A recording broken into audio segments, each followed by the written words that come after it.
انبیاء علیہ السلام نے آ کے ایک محنت فرمائی. انبیاء علیہ السلام والی مبارک محنت، اس میں سب سے پہلے یقینوں کی تبدیلی ہے. غلط یقین اندر سے نکالنا، صحیح یقین اندر اتارنا، یہ نبیوں کی محنت کی بنیاد ہوتی. کیوں؟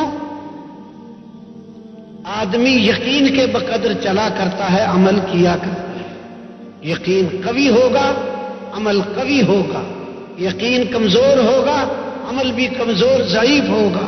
یقین بالکل نہیں ہوگا، عمل بھی بالکل نہیں ہوگا. یہ ہے جیسے پیچھے سے بجلی پوری ہو تو روشنی پوری، پنکھے صحیح چلتے، ہر مشین صحیح چلتی.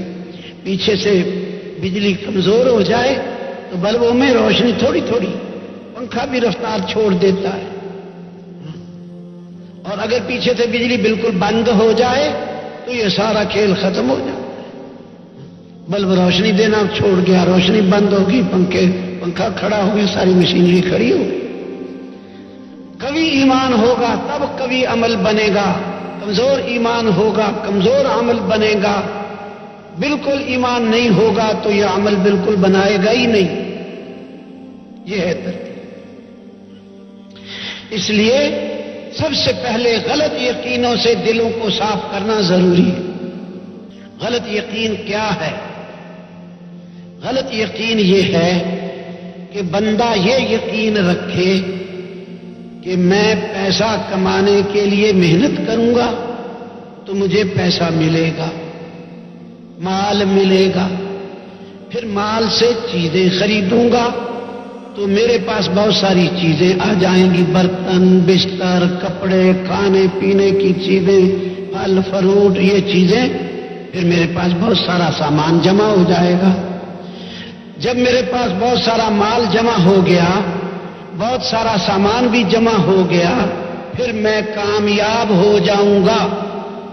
یہ ہے غلط یقین. کیسے پتا چلا کہ یہ غلط یقین ہے؟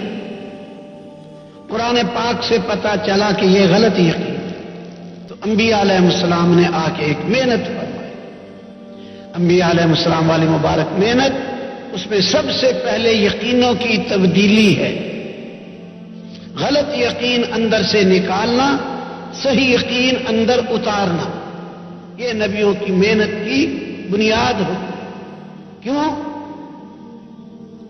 آدمی یقین کے بقدر چلا کرتا ہے، عمل کیا کرتا ہے. تو اسی قرآن نے بتایا کہ قارون کو مال میں کامیابی نہیں ملی،